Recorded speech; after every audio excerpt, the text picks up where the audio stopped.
हाँ शुरू करो। हाँ जी।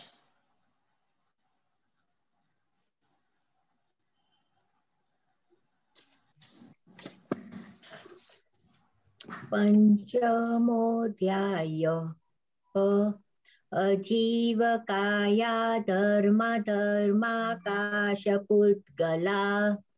द्रव्याणि जीवाश्च नित्यावस्थिता रूपाणि पुद्गला आकाशादेक द्रव्याणि निष्क्रियाणि च असंख्येया प्रदेशा धर्माधर्मयो जीवस्य च आकाशस्यानन्ता संख्येयाश्च पुद्गलानाम्। હવે રીટાબેન બોલે 10 સૂત્ર। રીટાબેન હવે 10 સૂત્ર બોલે। હા। નાણો લોકાકાશે વગાહ ધર્માધર્મયો કૃત્સ્ને એક પ્રદેશાદિષુ ભાજ્ય પુદ્ગલાનામ असंख्येय भागादिषु जीवानां प्रदेश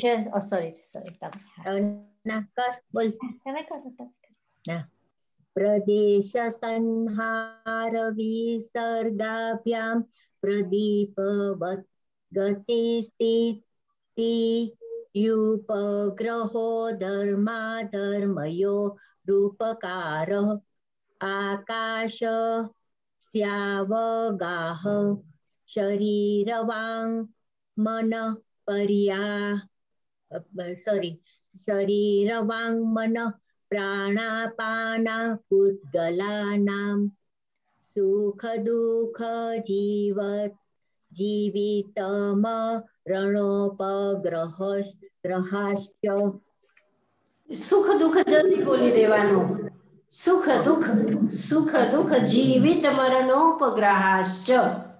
सुख दुख जीवित मरणोपग्रहाश्च परस्परोपग्रहो जीवानां वर्तना क्रियापरत्वे कालस्य स्पर्शरग संग છે ને આ 22મો સૂત્ર છે ને ચ છે, ચ ભૂલાઈ જવાય છે। વર્તના પરિણામઃ ક્રિયા પરત્વા પરત્વે ચ। वर्तना परिणाम क्रिया परत्वा परत्वे च कालस्य स्पर्शरसगन्धवर्णवन्त पुद्गला शब्दबन्ध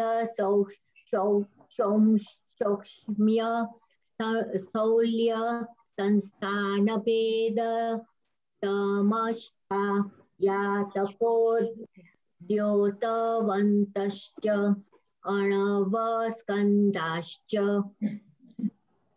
संघात भेदेभ्य उत्पद्यन्ते भेदादणु भेद संघाताभ्यां चक्षुषा उत्पाद व्यय द्रव्य युक्तं सत्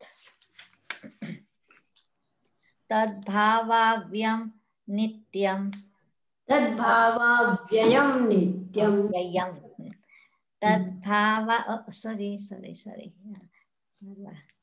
तद्भावाव्ययं नित्यं अर्पितानर्पित सिद्धे स्निग्ध रुक्षत्वाद बंध न जगन्य गुणानां गुणसाम्ये सदृशानां द्वयधिकादि गुणानां तु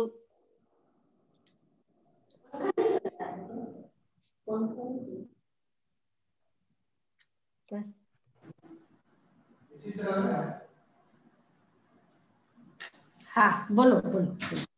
बंदे समाधिको पारिणामिको गुणपर्यायवत् द्रव्यं कालश्चेत्येके ગૌરી કુબેર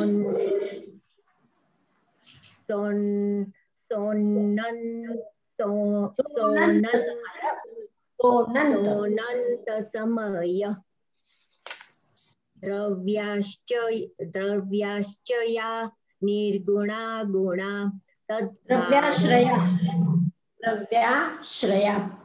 द्रव्याश्रया निर्गुणा गुणा तद्भाव परिणाम अनादिरादिमांश्च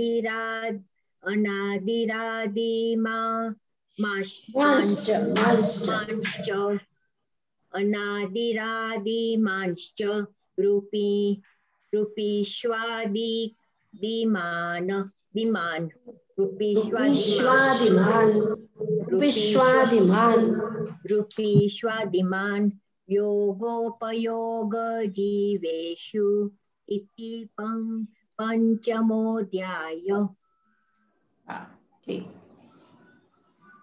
હવે આપણું 5મો અધ્યાય આમ પૂર્ણ થયો છે. આપણે ફરીથી એની સ્વાધ્યાય કરી રહ્યા છે, અર્થની પણ. તો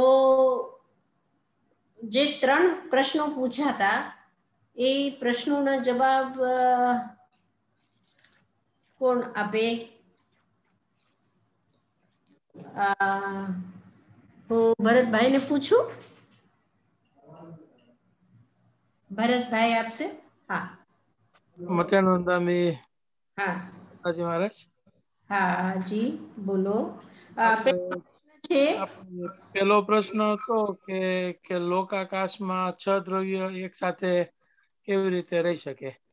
તો એનો જવાબ છે કે બધાય દ્રવ્યો આખા લોકમાં વ્યાપક છે. એક નંબર 1.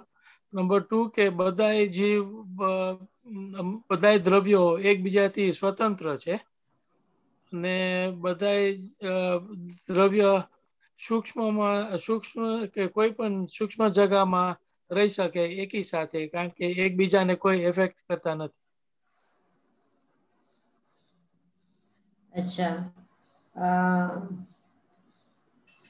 હવે રશ્મિબેનને પૂછું. હા રશ્મિબેન બોલે. ભરતભાઈ, આ અમુક અંશે તમારો જવાબ અમુક અંશે ઠીક છે, પણ એનો હું પછી જવાબ આપું છું. હા રશ્મિબેન પહેલા. હાજી. મને લાગે છે કે લગભગ ભરતભાઈએ કીધું એવું જ મારો આન્સર છે, પણ એમાં લોકાકાશમાં બધા દ્રવ્યો હોય અને જે કાળ ધર્માસ્તિકાય, અધર્માસ્તિકાય અને ચોથું કયું એ 4 છે ને એ આમ ક્વાયટલી રહેતા હોય, પણ પૂતગલ અને જીવની એક્ટિવિટી ચાલતી હોય લોકાકાશમાં. રીટાબેન શું સમજા છો? હા, એમાં ધર્માસ્તિકાએ અધર્માસ્તિકાએ ઈ આખા સંપૂર્ણ લોકાકાશમાં છે, એક જ છે. આકાશ એક જ છે. પછી પૂતગલ છે ઈ એને પૂતગલ નાનામાં નાનું બી છે, મોટું એ છે. સૂક્ષ્મ છે, સ્થૌલ્ય છે પૂતગલ. અને જીવનું કેપેસિટી છે કે મોટું થવું, નાનું થવું, એક્સપાન્ડ થાય, કોન્ટ્રાક્ટ થાય. એમાં એકદમ સૂક્ષ્મમાં સૂક્ષ્મ જીવ છે. એમાં એક પ્રદેશમાં આટલા બધા જીવ બી હોય ને અને સ્થૌલ્ય બી હોય, એવી રીતે. અચ્છા કીર્તિબેન. વંદામી. હા, મેં એમ જ લખ્યું છે, ધર્મ અને અધર્મ આકાશની અંદર આખા લોકાકાશમાં છે ઈ નંબર 5.30 ધર્મ અધર્મ योग કૃત સ્નેહ ઈ મેં કનેક્ટ કર્યું હતું. પછી પૂતગલ પૂતગલ 1 માં રહે 2 માં પણ રહે અને અસંખ્ય પ્રદેશમાં રહી છે ને જીવ આખા લોકાકાશમાં અંગુલ અસંખ્યમાં ભાગથી ને આખા સુધીમાં રહે ને અનંત જીવો એક શરીરમાં પણ રહે છે ને જીવનો ને લાઈક રીતાએ કીધું કે સંકોચ ને વિસ્તાર થઈ શકે એક્ઝામ્પલ દીપકની જેમ ને પૂતગલ એક પ્રદેશોમાં અસંખ્ય પ્રદેશો રહેલા છે. બસ એવી રીતે લખ્યું. બરોબર. પદ્મા પાટિયા કઈ કહેવે કે? પદ્મા પાટિયા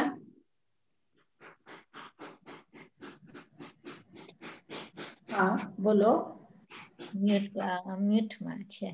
कमला कमला बोले कि हाँ बोलो.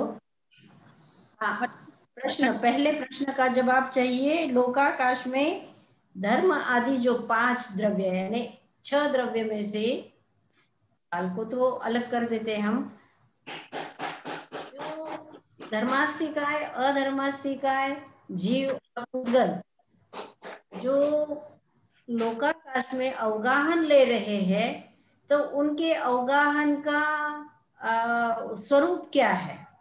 किस स्वरूप में धर्मास्तिकाय लोकाकाश में रहता है, किस स्वरूप में अधर्मास्तिकाय लोकाकाश में रहता है, किस स्वरूप में जीव लोकाकाश में रहता है और किस स्वरूप में पूतगल लोकाकाश में रहता है.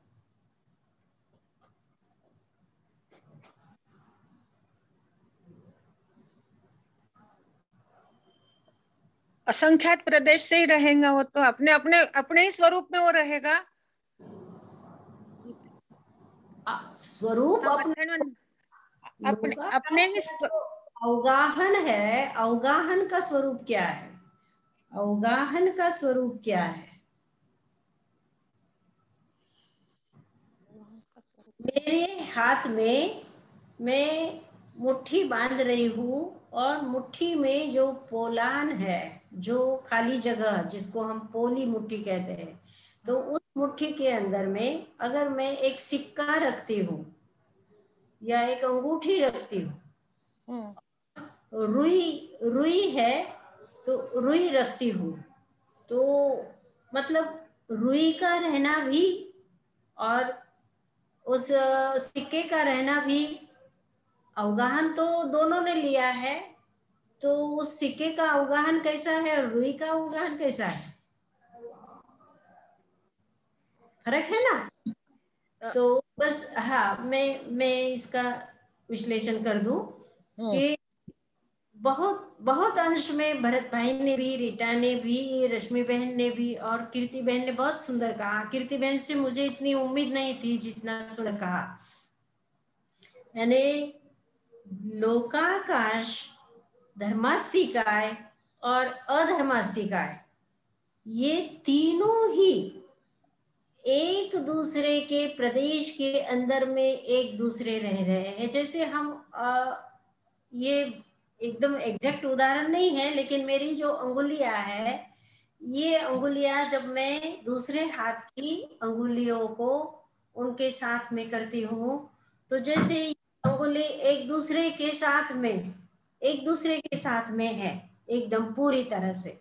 जितना लोकाकाश है उतना ही धर्मास्तिकाय, उतना ही अधर्मास्तिकाय एक दूसरे के प्रदेश के भीतर, एक अगर लोकाकाश का प्रदेश है तो उसी जगह पर एक क्षेत्रावगाढ़ धर्मास्तिकाय का क्योंकि कृत स्नेह, कीर्ति बेन ने बहुत सुंदर कहा कि धर्मयो कृत स्नेह, संपूर्ण लोकाकाश में धर्मास्तिकाय अधर्मास्तिकाय है. लेकिन जीव और पूतगल संपूर्ण लोकाकाश में नहीं है, संपूर्ण लोकाकाश में नहीं है.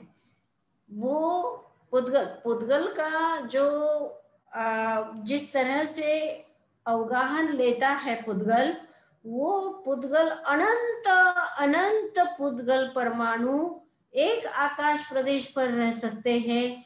अनंत अनंत परमाणुओं के स्कंद जो है वो एक स्कंद एक आकाश प्रदेश पर रह सकता है, और अनेक स्कंद अनंत अनंत परमाणुओं के अनेक स्कंद भी एक आकाश प्रदेश पर रह सकते हैं। तो मतलब संपूर्ण लोकाकाश को व्याप्त करके पुद्गल नहीं है, संपूर्ण लोकाकाश को व्याप्त करके जीव भी नहीं है। इनका अवगाहन लेना धर्मास्तिकाय अधर्मास्तिकाय का इसीलिए अलग सूत्र बनाया है उमास्वाती ने कि धर्माधर्मयो कृत्स्ने। और फिर आगे क्या कहा, दूसरा मतलब जीव के लिए और पुद्गल के लिए क्या बताया, बोलो। एक प्रदेशादिषु भाज्य पुद्गलानाम्। बिल्कुल बिल्कुल बिल्कुल, एक प्रदेशादिषु भाज्य पुद्गलानाम्। पुद्गल जैसे मैंने अभी कहा कि एक परमाणु प्रदेश पर अनंत एक एक आकाश प्रदेश पर अनंत परमाणु अनंत स्कंद रह सकते हैं।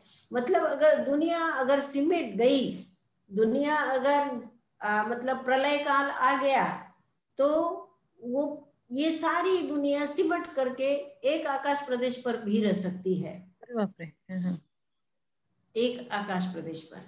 तो कहने का मतलब एक प्रदेशादिषु भाज्य पुद्गलानाम कहा है, और फिर असंख्य भागादिषु जीवानाम।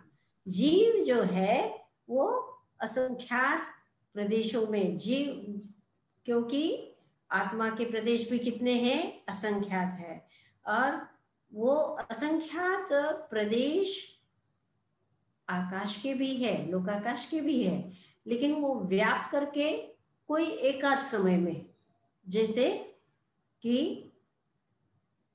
क्या करते हैं केवल ज्ञानी, केवल समुद्घात, हाँ, जब समुद्घात करते हैं तो संपूर्ण लोकाकाश में व्याप्त जाते हैं। और जब समुद्घात नहीं है, जब कोई किसी भी प्रकार का समुद्घात नहीं है, वैक्रिय समुद्घात नहीं है, कि वेदनीय समुद्घात नहीं है, मारणांतिक समुद्घात नहीं है, कोई समुद्घात नहीं है, तो उस समय में वो मतलब असंख्य प्रकार से है उनका, यानी संख्यात में भी है, असंख्यात में भी है, और अनंत अनंत तो है ही नहीं, तो संख्यात और असंख्यात दोनों में ये जीव रहते हैं। ठीक बात है। जैसे मैंने कहा था कि अंगूठी भी रह रही है, अंगूठी भी रह रही है मुट्ठी में, और रुई का पूरा जत्था मैं अगर उसको एकदम गोल कर दूं और उसको मुट्ठी में रखूं तो वो पूरी मुट्ठी में व्याप्त करके वो रुई रहेगी, और अंगूठी या सिक्का थोड़ी जगह पे रहेगा, है ना। तो इस तरह से ये मतलब कालानु की बात छोड़ देते हैं हम। तो एक है लोकाकाश, और उसमें अब ये चार है, एक तो है धर्मास्तिकाय अधर्मास्तिकाय, फिर जीव और पुद्गल। तो धर्मास्तिकाय अधर्मास्तिकाय तो संपूर्ण में व्याप्त है, एक भी लोकाकाश का प्रदेश ऐसा नहीं है कि जहां धर्मास्तिकाय नहीं है, एक भी लोकाकाश का ऐसा प्रदेश नहीं है कि जहां अधर्मास्तिकाय नहीं है। लेकिन जीव और पुद्गल के लिए ऐसी बात नहीं है। ठीक बात है। સાધનાજી મતે વંદામી બોલો જીવનો સંખ્યાત પ્રદેશ કોઈ દિવસ ઓક્યુપાય કરે કે અસંખ્યાત જ હોય ઓલ ધ ટાઈમ? नहीं, मतलब जीव पोते तो असंख्यात प्रदेशी छे, लेकिन पण लोकाकाशना संख्यात प्रदेशમાં પણ રહે છે અને અસંખ્યાત પ્રદેશમાં પણ રહે છે। પણ જે આપણે કહીએ ને કે સ્મોલેસ્ટ પાર્ટ અંગુલનો અસંખ્યાતનો ભાગ, તો ઈ સંખ્યાત થઈ જાય? હા, થઈ જાય, થઈ જાય। ઓકે ઓકે, હા, કારણ કે જે વિચિત્રતા છે એ એટલી બધી વિચિત્રતાઓ છે આ દ્રવ્યોની અંદરમાં અને પૂતગલની અંદરમાં પણ પૂતગલ જે જીવનો શરીર છે એકદમ નાનામાં નાનું જે શરીર છે એની અંદરમાં પણ અસંખ્યાત પ્રદેશી આત્મા રહે છે. નાનામાં એકદમ અણુ કરતા પણ નાનું, જે આપણને ન દેખાય એવી રીતે, અણુ કરતા નાનું ન કહેવાય પણ અણુ જેટલું એકદમ નાનામાં નાનું શરીર હોય અને એ શરીરમાં આત્મા અસંખ્યાત પ્રદેશી આત્મા એ શરીરની અંદરમાં રહી શકે છે. Thank you. એટલે શરીરનો પાર્ટ સંખ્યાત્મક ભાગમાં હોય ને? હા હા, ને પછી આત્મા તો અસંખ્ય પ્રદેશ એમાં હોય એ સંખ્યાત્મક ભાગમાં, એમ? અસંખ્યાત પ્રદેશી આત્મા આકાશના અસંખ્યાતમાં પણ રહી શકે એમ. Okay okay, thank you. હવે બીજો પ્રશ્ન છે, એકદમ સહેલો છે. કયો સૂત્ર છે કે જેનાથી આપણને ખબર પડે, એ બતાવે કે શાદવાદ અને અનેકાંતવાદની સ્થાપના કરે? उत्पाद व्यय द्रव्ययुक्तम सत. मथन बाबूजी, उत्पाद व्यय द्रव्ययुक्तम सत, ये सूत्र अनेकांतवाद के लिए है. हाँ, आप बोलो अर्पिता अर्पिता सिद्धे वो भी आएगा. हाँ हाँ, अर्पिता, हाँ, मथेन मंदानी अर्पिता सिद्धे पण आवे छे. हाँ, बरोबर कुमकुमबेन. हाँ हाँ, एमा तो आपे एग्जांपल आपेलू नानी मोटी बे लाइन नु ने दूसरा सूत्र बोला है वो ठीक है. हाँ, वो भी हो सकता है, लेकिन अर्पिता सिद्धे सीधा बता रहा है, सीधा बात को बता रहा है. ठीक बात है. हाँ, समझाई गई ने कीर्तिबेन, रीटाबेन, भरत भाई? हाँ हाँ जी. अब तीसरा प्रश्न कौन सा था बताओ? કાલ અસ્તિત્વ કેમ નથી? કાળ કેમ અસ્તિત્વ નથી? હા, તો શું કહો છો ભરતભાઈ તમે?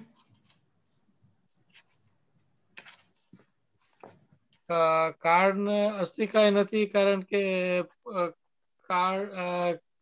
કાળ એક કાળના જે એક જ સમયનો છે, એક જ સમયનો છે. કાળ એક સમય હોઈ શકે, પણ કાળના જે પ્રદેશો છે એમાં સ્નિગ્ધતા અને વૃક્ષતા નથી, જેથી કરીને એકબીજા ઉપર એ જોડાણ નથી કરી શકતા. સ્કંદ નથી. કાળના અણુ બધા વિખાયેલા છે. એ જેવી રીતે માટી છે અને બાલુ છે. નદીના કિનારા ઉપર તમે જાઓ તો બાલુનો તમે લડ્ડુ બનાવો તો નહીં બને, પણ માટીનો બને. તો જે કાલાનું છે એ स्कंद रूप में नहीं, स्कंद के रूप में कालानु नहीं है, वो अलग अलग है, वो अस्थिकाय नहीं है. और उमास्वाती ने यानी द्रव्यों की गिनती जब की तो 5 द्रव्यों की गिनती की, और फिर वर्तना परिणाम क्रिया परत्वा परत्वे उनको बताना पड़ा. और संपूर्ण हम अगर कर्म सिद्धांत को भी देखेंगे तो हमारा आयुष्य तो उसी पर आधारित है, काल पर ही आधारित है. हम देखेंगे कि काल के कितने सारे सूत्र हैं. काल के सूत्र इसी अध्याय में भी हम देखते हैं. कालश्चेत्य के सोनंत समय वर्तना परिणाम क्रिया परत्वा परत्वे च कालस्य. और इस तरह से काल के बहुत सारे सूत्र हम देख सकते हैं. जैसे कि पहले अध्याय में सत्संख्या, क्षेत्र, स्पर्शन, कालांतर, उसमें भी काल शब्द आया है. इसी तरह से हम तीसरे अध्याय में देखते हैं, दूसरे अध्याय में कि तत्कृतः काल विभाग, वहां पर भी काल के लिए आया है।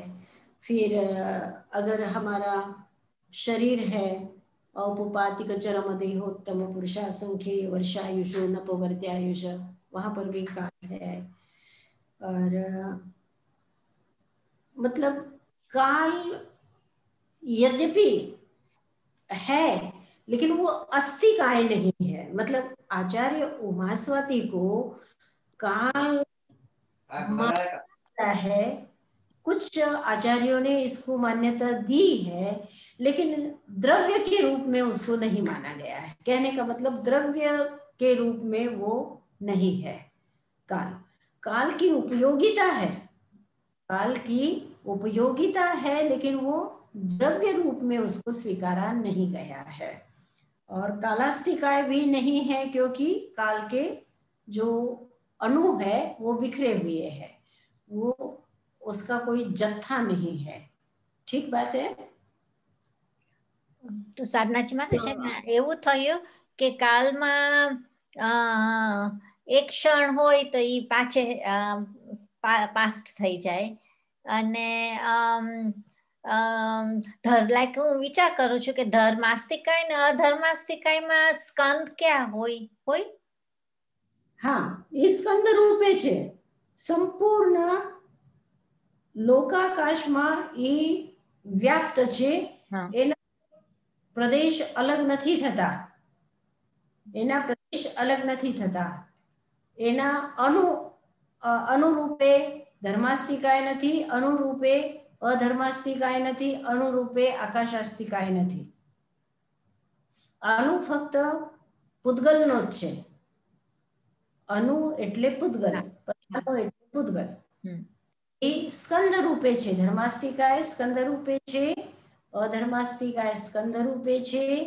એ સ્થિર રહીને કાર્ય કરે છે. એમાં ગતિ નથી. ધર્માસ્તિકાયમાં ગતિ નથી. ગતિમાં સહાયતા કરે છે, પણ પોતે ગતિ કરતો નથી ધર્માસ્તિકાય. એવી જ રીતે અધર્માસ્તિકાય પણ ગતિ કરતા નથી. આકાશ ગતિ કરતો નથી. ગતિ ફક્ત જીવમાં અને પૂતગલમાં છે. બરાબર. સાધનજી મહારાજ, તો આ જે કીધું સદ્દ્રવ્ય લક્ષણમ, તો કાળને આપણે દ્રવ્ય ના કરે તો એ સત બી ના હોય, એમ થાય? સદ્દ્રવ્ય લક્ષણમ એ કાલ માટે નથી છે, બસ છે, એનું અસ્તિત્વ છે. પણ એ એવું માનવામાં આવે છે કે કાલ ફક્ત મનુષ્ય ક્ષેત્રમાં છે, મનુષ્યની કલ્પના છે. તાઈમરો એમ કહેતા હતા કે કાલના અણુનો એક ઢગલો છે, સમજો એક ઢગલો છે. કાલ બાલુ જે નદીના કિનારે કે સમુદ્રના કિનારે જે બાલુ છે, એ બાલુની અંદરમાં આપણે એક પ્રિક કરીએ, એક ડંટી એની અંદરમાં નાખીએ, તો એવી જ રીતે આપણે કાલની અંદરમાં જઈએ છીએ. કાલનો ઢગલો છે, કાલાનુનો ઢગલો છે, અને એની અંદરમાં આપણે પ્રિક કરીને એ અંદરમાં જઈએ છીએ. પછી એને આપણે કોઈ વખત વર્તમાન કહીએ ને, કોઈ વખત ભૂત કહીએ ને, કોઈ વખત ભવિષ્ય કહીએ. પણ એ કાલાનું કઈ આવી રીતે એક અહીંયા આથી આવે છે ને અહીંયા આમ પાર થાય છે અને પછી પાછું અહીંયા આવે છે, એવું કઈ નથી. એ ઢગલાના રૂપમાં છે. એ કાલાનું બધા ઢગલાના રૂપમાં છે. આપણે પ્રિક કરીને અંદરમાં જઈએ છીએ. એટલે આપણે એને અંદર જઈએ ત્યારે આ બાજુના જે છે કાલાનું, તો એ આપણા માટે ભૂત થઈ ગયા. અને અંદરમાં જ્યારે અંદરમાં છીએ તો એ વર્તમાન છે, અને જ્યારે એમાંથી અંદરમાં હજી જઈએ તો એ ભવિષ્ય છે. એમ ઓકે, એક ઢગલાની જેમ છે. સાધનાજી મહારાજ, આપણે કહીએ કે દ્રવ્યમાં ગુણ હોય ને પર્યાય હોય, એટલે કાલમાં તો ઈ ના હોય ને?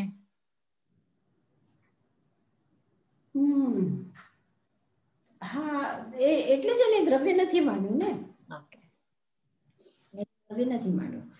એ તાઈ મહારાજે એમ પણ કીધું કે આ જે ઝાડ છે કે જે પહાડ છે એ પૃથ્વી છે એને કઈ ખબર છે કે હું કેટલા વર્ષની છું? પૃથ્વીને ખબર છે, આ ઝાડને ખબર છે કે કેટલા વર્ષના છીએ, અને પહાડને કઈ ખબર છે કે કેટલા વર્ષના છે? એને વર્તમાન ખબર નથી, એને ભૂત ખબર નથી, એને ભવિષ્ય ખબર નથી. ભલે એને જ્ઞાન નથી, પણ તોય આ મનુષ્યની કલ્પના છે. મનુષ્યની કલ્પના છે. આયુની કલ્પના પણ મનુષ્યની કલ્પના છે. 1 વર્ષ, 2 વર્ષ, 1 ઘંટો, 2 ઘંટા, આ બધી આપણા કલ્પનાની વાત છે. તો ટાઈમ કાલના વિષયમાં અગુરુ લઘુ ગુણ એનું મને ઈ સમજાવો. અગુરુ લઘુ કાલના વિષયમાં, હા, કાલના વિષયમાં અગુરુ લઘુ ગુણ. અગુરુ લઘુ દ્રવ્યમાં છે. 5 દ્રવ્ય ધર્માસ્તિકાયમાં પણ અગુરુ લઘુ, અધર્માસ્તિકાયમાં, આકાશમાં, જીવમાં, પૂતગલમાં અગુરુ લઘુ. આ 5 દ્રવ્ય. અગુરુ લઘુ 3 ઠેકાણે આવે છે. એક તો આત્માનો જે અગુરુ લઘુ ગુણ છે એ 8 કર્મમાં, જેવી રીતે જ્ઞાનાવર્ણીય જ્ઞાનને આચ્છાદિત કરે છે, દર્શનાવર્ણીય દર્શનને એટલે સામાન્ય જે જ્ઞાન છે એને આચ્છાદિત કરે છે, વેદનીય વેદના જે અનુભૂતિ છે, પછી મોહનીય કર્મ, આયુ કર્મ, ગોત્ર કર્મ. ગોત્ર કર્મ જે છે ને એ ગોત્ર કર્મ શું કરે છે? એ ગોત્ર કર્મ આ અગુરુ લઘુ જે ગુણ છે આત્માનો એને આવરણ આપે છે, એને આવૃત્ત કરે છે. એટલે કે ઉચ્ચ ગોત્ર અને નીચ ગોત્ર આત્માનું કહેવાય છે. ઠીક છે. પછી અગુરુ લઘુ બધા દ્રવ્યમાં જે છે એ શું કામ કરે છે કે એક દ્રવ્ય બીજો દ્રવ્ય નથી થઈ શકતો.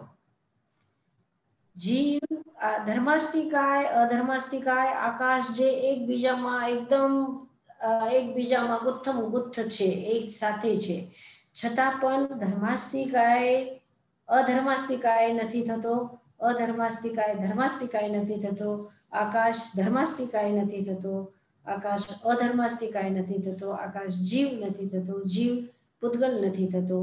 આ અગુરુ લઘુ આ ગુણના કારણથી છે. ઠીક.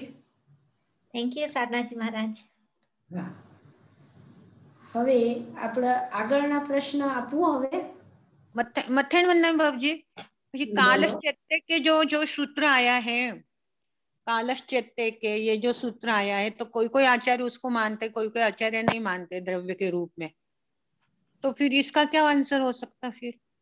हाँ, तो फिर उसको अगर मान लिया है तो फिर ये सारे उसमें मान लेंगे, ये जो द्रव्य के गुण है वो उसमें मान लेंगे.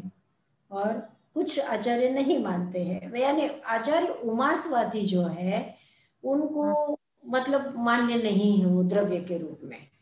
इसलिए उन्होंने कहा है कि कुछ आचार्यों ने द्रव्य को काल को द्रव्य माना है ना. तो उनकी दृष्टि से जो द्रव्य के जितने भी लक्षण बताए हैं उन आचार्यों की दृष्टि से उसको माना जाएगा. ठीक बात है. बहुत साल पहले मैं पर्यूषण में आई थी, जब जो उपाध्याय जी अमर मुनि जी महाराज साहब की, जब मुझे इतनी समझ नहीं थी, पर जब ये विषय चला था वहां पे कि द्रव्य के रूप में काल को मानना या नहीं मानना, ऐसा तो गुरुदेव ने फरमाया था कि मानना चाहिए. ऐसा मुझे थोड़ा याद आ रहा है, कदाचित मैं भूलन भी पड़ सकती, मेरे को ऐसी बात नहीं है, पर मुझे वो या स्मरण आ रहा है थोड़ा. कोई बात नहीं, वो आचार्य भी तो हमारे लिए बड़े हैं, जैसे उमास्वाती है पूज्य हमारे लिए, उसी वे आचार्य भी पूज्य है. तो गुरुदेव के लिए वे आचार्य भी पूज्य है जिन्होंने माना है ना. इस तरह से हमारे लिए आचार्य उमास्वाती है, उसी तरह से वे आचार्य भी है जिन्होंने कहा कालश चैत्य के आचार्य भी हमारे लिए पूज्य है. तो हम मान सकते हैं, क्योंकि बिना काल के हमारी गाड़ी ही नहीं चल रही है. हमारे जीवन का हर क्षण, मतलब हम बोल रहे हैं तो ये बोल रहे हैं, वो भी क्या बोल रहे हैं, हर क्षण हम काल पर आधारित हैं। अरे इतना बच गया, चलो अब ये करना है ना। पूरा का पूरा हम वो काल के ऊपर आधारित हो गए हैं। तो काल के बिना तो हम चल ही नहीं पा रहे हैं। और ये जितने सूत्र है, आचार्य उमास्वाती ने भी कितने सूत्रों में काल का उल्लेख किया है, कितने सारे सूत्रों में काल का। अभी जो हमने देखा है कि काल का उल्लेख है। हर देवादि गति जो है, देव की गति, यानी जितनी भी गतियां है, चारों गतियां, तो उन चारों गतियों में हमने काल को माना है आयुष्य के रूप में, कि वो पहले देवलोक में इतना आयुष्य, दूसरे देवलोक में इतना आयुष्य, तीसरे देवलोक में इतना आयुष्य। हम कर्म को भी मानते हैं कि ये कर्म की इतनी स्थिति, उस कर्म की इतनी स्थिति, नाम कर्म की स्थिति अलग है तो मोहनीय कर्म की स्थिति अलग है, तो गोत्र कर्म की स्थिति अलग है। तो वो स्थिति क्या है, वो भी काल के आधार पर है ना। काल के बिना तो हम चल ही नहीं पा रहे हैं। बात केवल इतनी है कि आचार्य उमास्वाती काल को द्रव्य नहीं मान रहे हैं, बहुत सारे आचार्य काल को द्रव्य मान रहे हैं। बस इतना ही, हमको खाली इतना ही समझना है। हमको मानना कि नहीं मानना, ये बात नहीं है इसमें। उमास्वाती कह रहे हैं कि कुछ लोग काल को द्रव्य मान रहे हैं, कुछ आचार्य काल को द्रव्य मान रहे हैं। इसका मतलब है कि आचार्य उमास्वाती काल को द्रव्य नहीं मान रहे हैं। वो ये नहीं कह रहे कि नहीं है, काल द्रव्य नहीं है, ऐसा उमास्वाती नहीं कह रहे हैं। ठीक बात है। साधना जी महाराज, મને ગુણ સામ્ય સદશ નામ એનો સદશ એટલે શું મને ખબર નથી પડતી. સામ્ય સાદૃશાણામ. હા, गुण साम्य 34 समान गुण वाले एक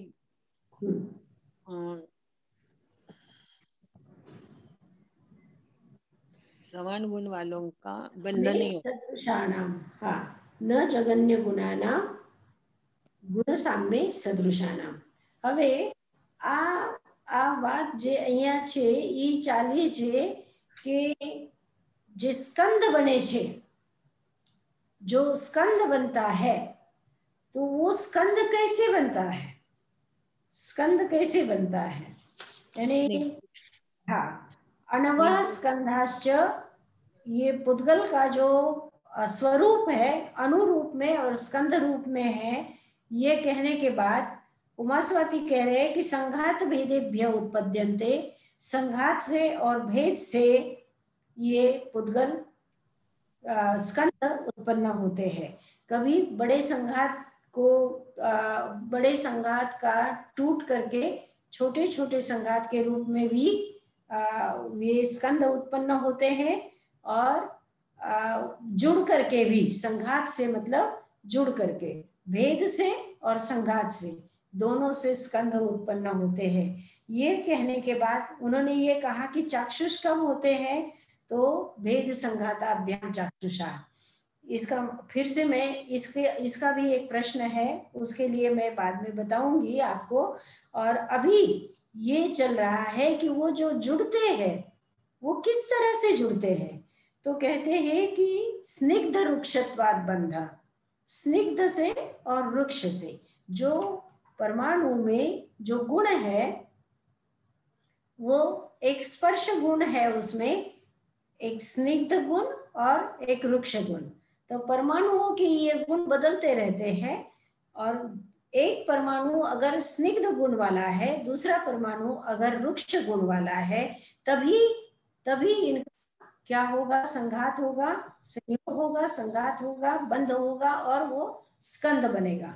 लेकिन कैसी स्थिति में बंध होगा, तो कहते हैं कि न जगन्य गुणानाम, जगन्य गुण जब दो मिल रहे हैं तो ये भी बहुत कम गुण वाला, एकदम अल्प गुण वाला है, और ये भी दूसरा भी अल्प गुण वाला है, तो दोनों का बंधन नहीं होगा।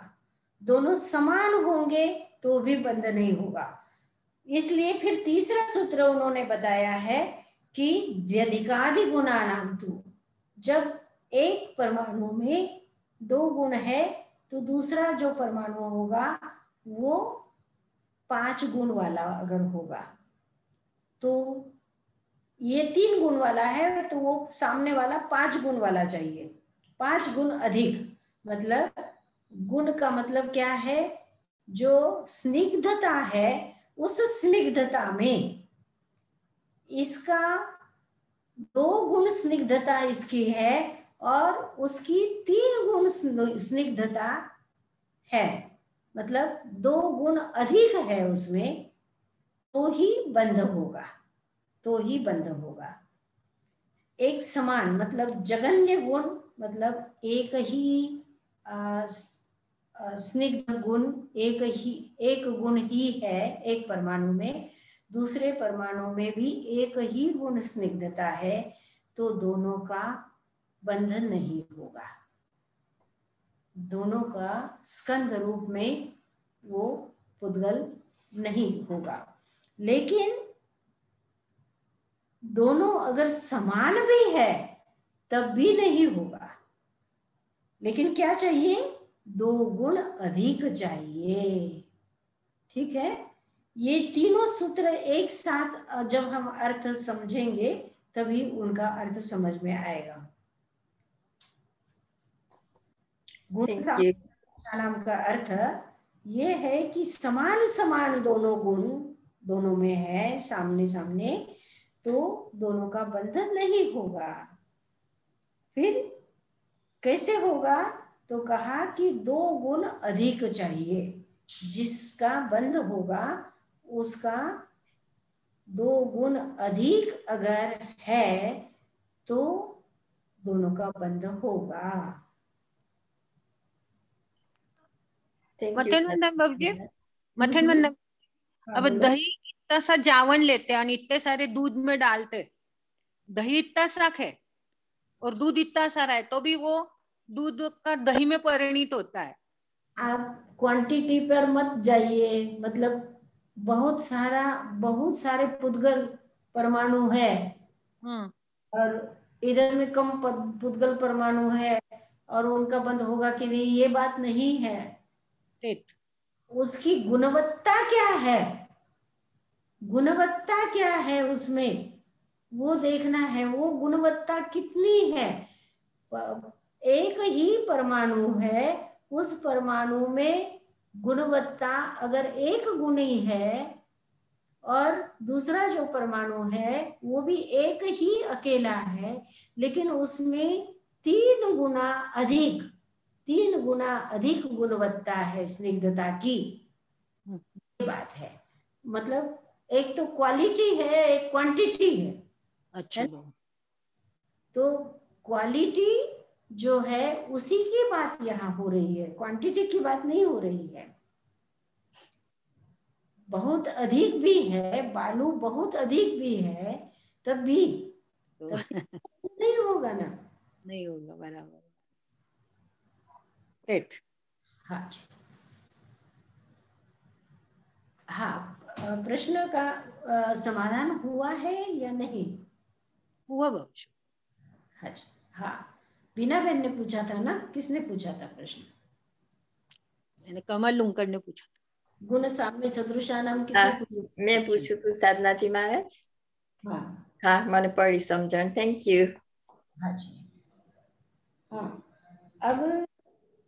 अब मेरी जो प्रश्न है वो आप नोट कर लीजिए, फिर हम ये भेद संघाताभ्याम चाक्षुषा और संघात भेदेभ्य उत्पद्यन्ते, इसके लिए हम चर्चा करेंगे या फिर आप लोग इसके विषय में बोलेंगे। मेरा प्रश्न है ये, पहला प्रश्न तो ये है कि उमास्वती ने सप्त पदार्था की बात कही, मतलब जीव अजीव पुण्य पाप, यानी उनकी संख्या बताई, ज्ञान की भी संख्या बताई कि 5 ज्ञान है, नए की भी संख्या बताई कि 7 नए हैं, लेकिन द्रव्यों की संख्या क्यों नहीं बताई?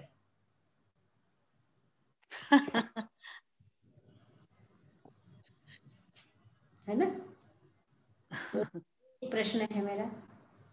ठीक है, आज काफी चर्चा हुई है, लेकिन फिर भी आप और सोचिएगा। दूसरा प्रश्न हुआ, पहला प्रश्न ये है। अब दूसरा प्रश्न है कि सुख और दुख आत्मा के हैं कि पुद्गल के हैं? ये दूसरा प्रश्न है मेरा। जवाब आपको अगले में देना है या हम अभी भी चर्चा कर सकते हैं। और तीसरा प्रश्न है, स्कंद बनने में उपादान कारण कौन है और निमित्त कारण कौन है? स्कंद जो बनता है तो उसमें उपादान कारण कौन सा है और निमित्त कारण कौन सा है? ठीक।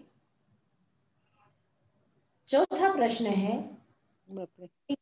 काल शब्द किस किस अध्याय में कितनी बार आया है? अभी चर्चा हो ही गई है, फिर भी आप उसको और अवलोकन कर लेना। पांचवा प्रश्न है, अनंत परमाणुओं का एक मथेण मंदामी साधना जी मारा चौथो सवाल बोलो ने फरीथी। काल शब्द किस किस अध्याय में कितनी बार? એટલે પાંચમો અધ્યાય નહીં બધામાં ને? હા, બધામાં જેટલા આપણે કરી ચૂક્યા, આગળની વાત નથી। रिपीट करो प्लीज क्वेश्चन। ये है तो 5 अध्यायों में काल शब्द कितनी बार आया? और पांचवा प्रश्न है, अनंत का स्कंद या अनंत परमाणु कितने आकाश प्रदेश पर रहते हैं? ये पाछो बोलो प्रश्न प्लीज। हाँ, अनंत परमाणु कितने आकाश प्रदेश पर रहते हैं? अनंत परमाणुओं के अनंत स्कंद कितने परमाणु कितने आकाश प्रदेश पर रह सकते हैं? गुजराती में को हाँ, एक तो पुद्गल द्रव्य छे अने एक आकाश द्रव्य छे। आकाश द्रव्य अवगाहन आपे छे पुद्गल द्रव्य ने, तो पुद्गल द्रव्यना जे अनंत परमाणुओ छे ये आकाश प्रदेशना आकाशना केटला प्रदेशो उपर अनंत परमाणुओ रही शके छे अथवा अनंत परमाणुओना अनंत स्कंधो रही शके छे? आ प्रश्न छे।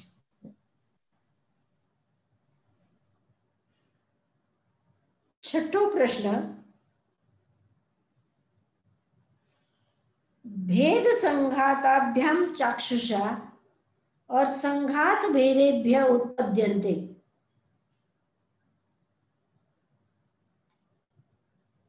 क्या इसमें अर्थ का भेद है? क्या क्या कहना चाहते हैं इन दोनों सूत्र से?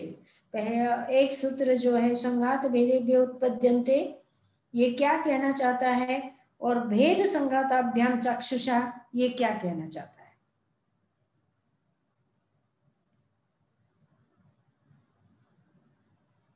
ठीक, प्रश्न समझ में आ गए ना? मथेणा मंदानी साधना जी महाराज साहब मारे मिस्त्री आव्या छे तो मारे छोड़વું પડે છે। मिस्त्री आवे છે કે મારે છોડવું પડે છે। हाँ, साधना जी महाराज क्वेश्चन 3 શું હતો? सॉरी। स्कंद बनने में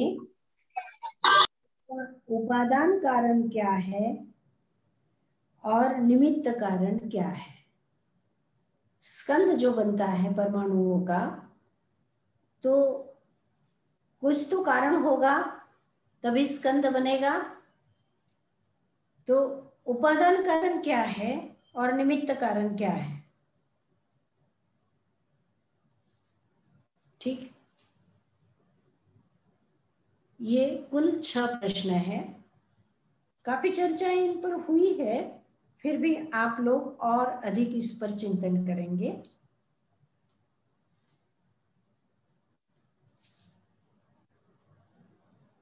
अभी हम एक बार 5वां अध्याय, क्योंकि अशुद्धियां बहुत है जिन दोनों से सुना है मैंने। भरत भाई તમે બોલશો 5મો અધ્યાય? સરનાજી મારે નેક્સ્ટ વીક ક્લાસ છે કારણ કે પર્યુષણ સ્ટાર્ટ થાય તો હા નહીં, આપણે પર્યુષણમાં આપણે ક્લાસ બંધ રાખશું, એના પછી આપણે કરશું. તો નેક્સ્ટ ફ્રાઈડે નથી ને? ના ના ओके શકે. एक क्लास होगा, शनिवार को पर्यूषण है तो शुक्रवार को होगा. એટલે અમારા પર્યુષણ વેલા સ્ટાર્ટ થાય છે, ધેટ મીન્સ શ્વેતાંબર. चौथ और पंचमी का झगड़ा है ना, उसमें जो पंचमी को मानेगा उसका पहले शुरू हो जाएगा. તો આપણે સાધનાજી મહારાજ આપણે હવે 17 સપ્ટેમ્બર ના શરૂ કરશું. ઠીક છે. 17 સપ્ટેમ્બર પાછું. ઠીક છે. હા, તો અત્યારે આપણે 5મો અધ્યાય બોલી. ભરતભાઈ બોલે છે? હાજી. હા બોલો. અજીવ કાયા ધર્મ અધર્મ આકાશ પુદ્ગલા દ્રવ્યાણી જીવાત. આપણે છે ને સંધિ કરીને, સંધિ છૂટી પાડીને નથી બોલવાનું, આપણે સંધિ કરીને બોલવાનું. ધર્મ ધર્માકાશ પુદ્ગલા. ધર્મ ધર્મ ધર્મ અધર્મ ધર્મ ધર્મ આકાશ પુદ્ગલા દ્રવ્યાણી જીવાચ જીવાશ્ચ જીવાશ્ચ નિત્ય અવસ્થિતાની અરૂપાણી ચ અજીવ કાયા ધર્મ ધર્માકાશ પુદ્ગલા રૂપીણ પુદ્ગલા આકાશ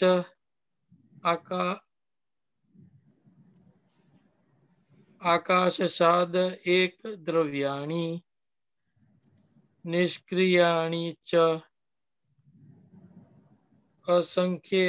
અસંખ્યેય પ્રદેશા ધર્મ અધર્મયો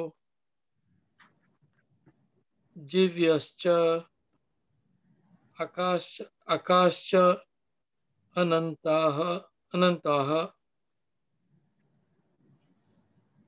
સંખ્યે અસંખ્યા ચ પુદ્ગલાનામ. હા, એક મિનિટ ભરતભાઈ, બસ એક વાત છે કે આપણે જેટલું શુદ્ધ બોલી શકશું એના માટે આપણે પ્રયત્ન કરવાનો છે. આપણે જે ભાષાઓ જે બોલીએ છીએ એ ભાષાઓને પણ આપણે શુદ્ધ બોલવા માટે પ્રયત્ન કરીએ છીએ. તો આ આપણી ભાષા છે, આપણી પુરાણી ભાષા છે, આપણા શાસ્ત્રોની ભાષા છે. નિશ્ચિત આપણે આદર કરીએ છીએ, પણ એની શુદ્ધતા પણ એટલી જરૂરી છે. તો જો ભરતભાઈને આપણે ભારતભાઈ કહીએ તો આપણને ન ગમે ને. તો હા, જેવું ઉચ્ચારણ કરવું જોઈએ એવું ઉચ્ચારણ આપણે કરીએ તો વધારે સારું. તો હું બોલું છું, તમે ધ્યાનથી સાંભળો, અથવા તમે એને જો ઓલું કરી શકતા હો, તમે પકડી શકતા હો તો તમે ઓલું કરી લ્યો તમારા મોબાઈલમાં, અને તમે એને સાંભળતા એવી રીતે બોલશો તો વધારે સારું. અને આ સંધિ છૂટી કરીને તો આપણે ત્યારે બોલીએ જ્યારે આપણને એનો અર્થ કરવાનો હોય ત્યારે.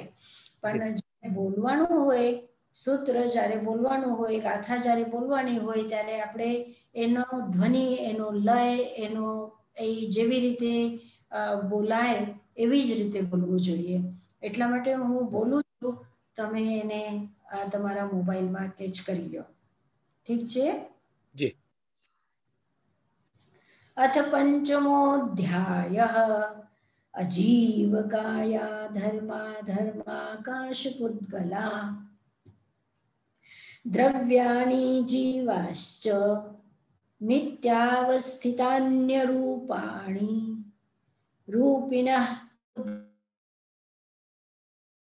એકદ્રવ્યાણી નિષ્ક્રિયાણી ચ असंख्येया प्रदेशा धर्मा धर्मयो जीवस्य च आकाशस्यानन्ता संख्येया संख्येयाश्च पुद्गलानां नानो लोकाकाशेव गाः धर्मा धर्मयो कृत्स्ने एक प्रदेशादिषु भाज्यः पुद्गलानाम् असंख्येय भागादिषु जीवानां प्रदेश संहार विसर्गाभ्यां प्रदीपवत् गतिस्थित्युपग्रहो धर्मा धर्मयोरुपकारः आकाशस्यावगाः शरीरवाङ्मनः प्राणापानाः पुद्गलानां सुख दुख जीवित मरणोपग्रहाश्च परस्परोपग्रहो जीवानां वर्तना परिणामः क्रियापरत्वापरत्वे च कालस्य स्पर्श रस गंध वर्णवन्तः पुद्गला शब्दबन्ध सूक्ष्म स्थौल्य संस्थान भेद तमच्छाया तपोद्योतवन्तश्च अणवस्कन्धाश्च संघात भेदेभ्यः उत्पद्यन्ते भेदादनु भेद संघाताभ्यां चाक्षुषा उत्पादव्यय द्रव्ययुक्तं सत् तद्भावाव्ययं नित्यम् अर्पितानर्पित सिद्धे स्निग्धरुक्षत्वाद् बन्धा न जगन्य गुणानां गुणसाम्ये सदृशानां द्व्यधिकादिगुणानां तु बन्धे समाधिकौ पारिणामिकौ गुणपर्यायवद्द्रव्यं कालश्चेत्तेके सोऽनन्तसमयः द्रव्याश्रया निर्गुणा गुणा तद्भावः परिणामः अनादिरादिमांश्च रूपीष्वादिमान् योगोपयोगो जीवेषु इति पंचमोऽध्यायः। हाँ, एक सातमो प्रश्न હું ભૂલી ગઈ. એક સાતમો પ્રશ્ન પણ છે, તમે નોટ કરી લ્યો કે આ પરિણામ જે શબ્દ છે, પરિણામ, આ પરિણામ શબ્દ કેટલા સૂત્રોમાં આવ્યો છે? તમે પહેલા અધ્યાયથી પાંચમા અધ્યાય સુધી આ પરિણામ શબ્દ જે છે એ કયા કયા સૂત્રમાં આવ્યો છે એને તમે નોટ કરી લેજો. ઠીક છે? આ 7 પ્રશ્ન છે, કારણ કે સમય ઘણો છે એટલે પ્રશ્ન વધારે છે. નહીં તો 2-2, 3-3 જ પ્રશ્ન આપતી હતી તો તમારી પાસે ઘણો બધો સમય છે. તો પર્યુષણ સુધી તમે આ 7 પ્રશ્નના જવાબ તમે થોડા થિંક કરી લેજો, વિચાર કરી લેજો અને પછી આપણે એના ઉપર ચર્ચા કરશું. ઠીક છે? मथन जी, बस ना 1 से 4 प्रश्न नहीं है तो किसी के पास से लूं मैं? तो किसी बेन का नाम बोल लो, मैं उनसे ले लेती. हाँ, रीटाबेन आपी देशे ने? रीटाबेन? हाँ, हाँ कमलाबेन, हाँ हम आप यूट्यूब में भी क्लास होने के बाद भी, हाँ हाँ हम आपको आप देंगे टेलीफोन नंबर. हमारा टेलीफोन नंबर हम चैट पर लगते हैं. ओके, ठीक है. Okay okay okay. બધાને પર્યુષણ પર્વની શુભકામના છે. ખૂબ સરસ રીતે તમે પર્યુષણ પર્વ ઉજવજો. ખૂબ તમારા કર્મોના જથ્થાઓ નીકળી જાય, આત્મા શુદ્ધ થાય, અમારી પણ તમારી પણ આપણી બધાની આત્મા શુદ્ધ થાય એ રીતે આપણે પર્યુષણ પર્વ ઉજવશું. એવી આપણા બધા માટે આપણે શુભકામના સાથે મંગલ પાઠ. नमो अरहंतानं नमो सिद्धानं नमो आयर्यानं नमो वज्रायानं नमो लोये सर्वसाहुनम्